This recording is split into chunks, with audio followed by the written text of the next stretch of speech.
Volvemos para conversar con Edinson Navarro del Instituto Farmilia, que ya hace algunos años viene promoviendo esta filosofía, como les decía, de Great Home to Live o Gran Hogar para Trabajar, no Gran Hogar para Vivir, perdón, el hogar para vivir y el trabajo también para vivir, porque creo que esa es un poco la idea que ustedes promueven, que las empresas tengan prácticas responsables en la integración de la vida familiar con el mundo laboral. ¿Cómo estás? Así es, Roberto, buenas noches.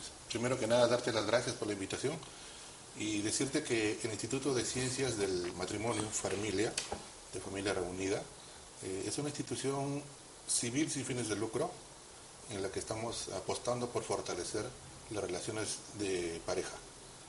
Creemos nosotros que es fundamental que una relación de pareja se maneje de manera adecuada porque eso tiene una influencia directa en el trabajo.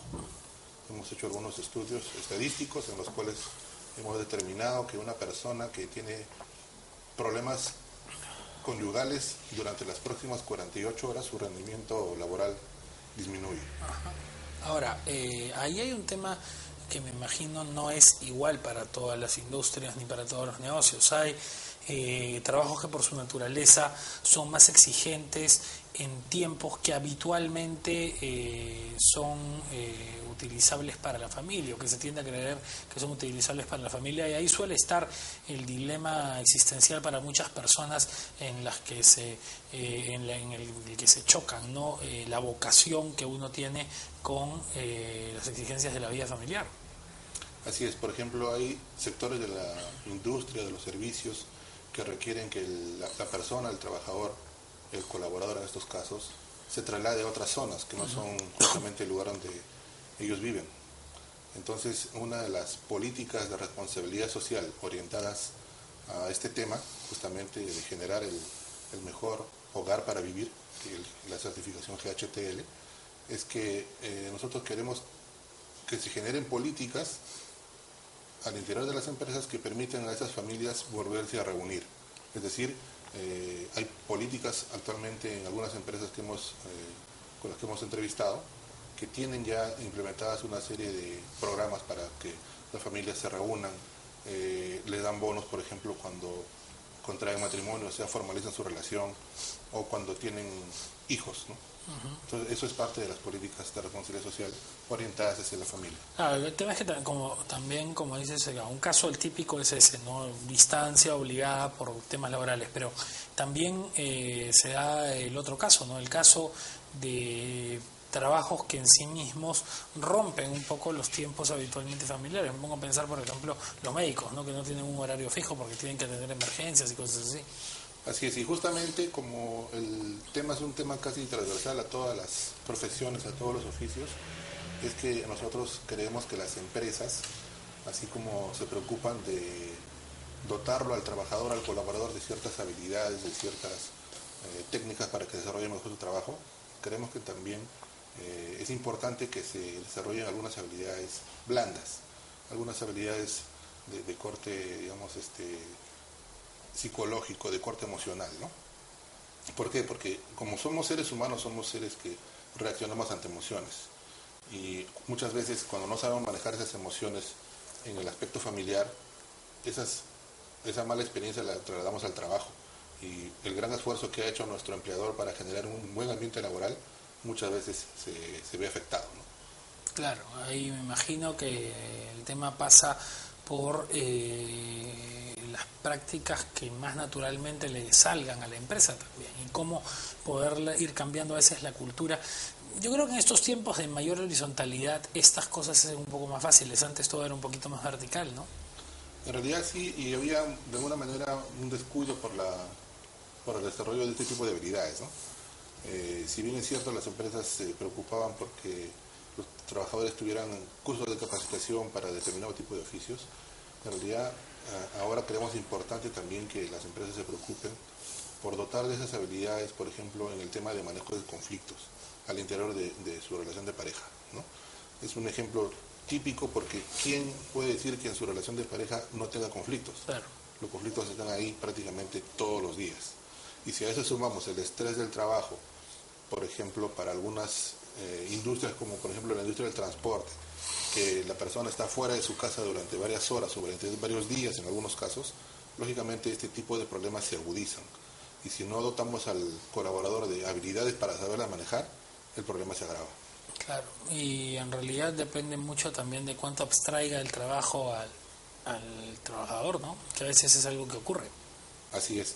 Por eso que nosotros pensamos que en la profesionalización integral del trabajador, es decir, dotarlo de algunas herramientas, de algunas técnicas, de algunas metodologías, para que sea, por ejemplo, un papá profesional, para que sea un esposo profesional, así como lo es también en su trabajo, el profesionalismo llevarlo a la casa. Ahora, ustedes acá ponen un dato, algunas cifras que me alcanzaron, que me parece especialmente interesante, que dice que el 40% de los empleadores en un estudio del Banco Mundial han planteado que tienen problemas con la contratación de trabajadores que tengan habilidades blandas, no estas que se adquieren en el hogar, que van más allá de sus habilidades laborales, sino que tienen que ver con las habilidades humanas.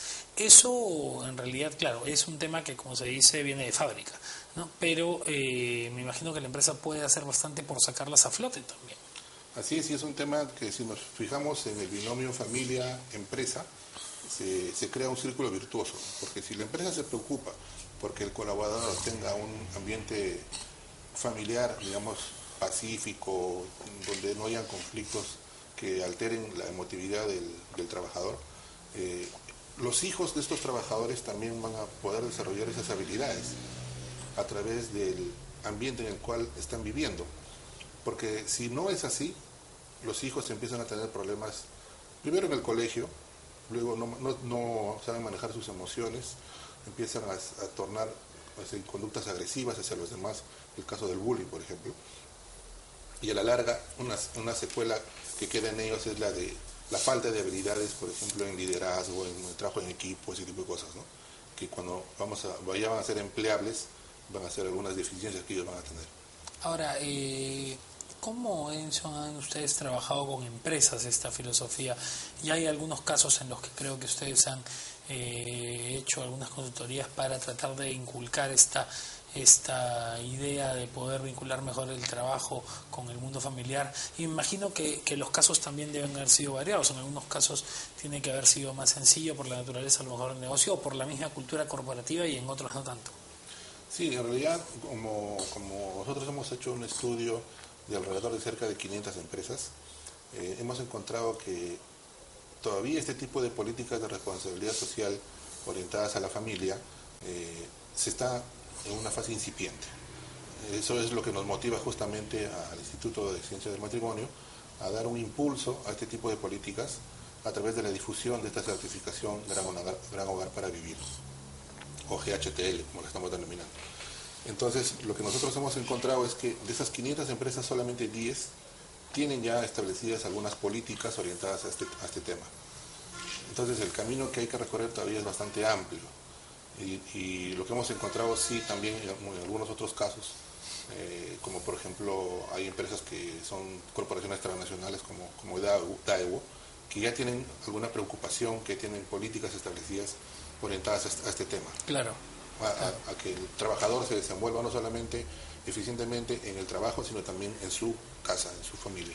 Claro, es verdad, ahí hay industrias además que promueven constantemente y promocionan que están desarrollando este tipo de políticas, y es esto pues el famoso Great Place to Work, o la idea de poder tener esa dimensión como parte de lo que se ofrece a un trabajador cuando se lo contrata, ¿no? Así es, efectivamente, nosotros creemos que el Great Place to Work es muy importante, pero también es importante el Great Home to Live, o el gran hogar para vivir. Y si nos ponemos a pensar un poquito más en perspectiva, las familias que tienen, digamos, una buena constitución, una constitución idónea, su nivel, digamos, de crecimiento económico va a ser también más grande que el de otra familia que no tiene ese tipo de ventajas. Hay personas o parejas que se terminan divorciando, que se terminan separando, si es que son convivientes, y que lógicamente ante esa situación su poder adquisitivo baja. Entonces, eso, si lo multiplicamos por miles o millones de personas que conforman la PEA, va a tener un impacto grande en el consumo de bienes y de servicios. Los casados compramos casas, los casados compramos autos, pagamos colegios, pagamos universidades, compramos ropa. No significa que los divorciados no lo hagan, pero lo van a hacer en menor medida, ¿no? Entonces tiene un impacto realmente en la economía. Y a nivel de la empresa tiene un impacto, ya hemos dicho, en el aspecto del rendimiento del trabajador, tiene un impacto también en la fidelización del trabajador, porque el trabajador que ve que su empleador se preocupa porque en su casa también tenga un ambiente adecuado, se fideliza con la empresa. El 80% de trabajadores creen que una política de este tipo redunda en su beneficio familiar, en su beneficio personal. Claro. Ahora, ahí hay pues un espacio en el que el trabajador tiene también que calcular cuál es toda su rentabilidad, ¿no? A veces se habla del famoso salario emocional, ¿no? El que te compensa un poco de repente el margen que no ganas, pero que lo tienes en una serie de satisfacciones personales que no puedes tener en otro trabajo. Así es, efectivamente. Y justamente de lo que se trata, la certificación Gran Hogar para Vivir o GHTL, es que nosotros damos la certificación a través de un proceso, ¿no? Es un proceso de certificación, digamos, que en el cual hacemos un examen inicial, en el cual se analizan las políticas de la empresa y a partir de ahí se traza una línea de base. Las empresas, lógicamente, ante este informe van a implementar algunas políticas que los van a llevar a la certificación final, que va a ser seguramente dentro de unos 6-8 meses, ¿no? En el camino, en el proceso, se pueden ayudar por otras empresas que también tienen especialización en estos temas y que los pueden ayudar a desarrollar programas, actividades al interior de sus instituciones que redunden en el beneficio del Great Home to Live. Y la idea, me imagino, pues es que las empresas pueden transformarse, ¿no? Si tienen estructuras más rígidas y tienen algunos métodos que ya se van quedando un poco obsoletos, pueden transformarlo. Definitivamente que sí. Las empresas que tienen una tendencia un poco proclive al cambio ya deben saber, tomar conciencia de que el cambio es lo único constante, ¿no? Entonces, adoptar este tipo de políticas, adoptar este tipo de certificaciones, estamos viendo que no solamente va a redundar, no solamente en el tema de la fidelización, en el tema de la productividad, en mejorar el clima laboral, etcétera, sino que también los hace más rentables como empresas, como organizaciones. Perfecto, Edinson, gracias por habernos acompañado. Éxitos con Farmilia. ¿Dónde los pueden contactar si alguien quiere tener esta certificación o aspirar a ella? Sí, nosotros estamos en calle Maestro Barbieri 264, San Borja, y el teléfono es el 224-7070. Perfecto, gracias Edinson por habernos acompañado. Pausa, regreso con Iván Huerta de Merrell para hablar de las novedades de esta conocida marca de zapatillas. Regresamos.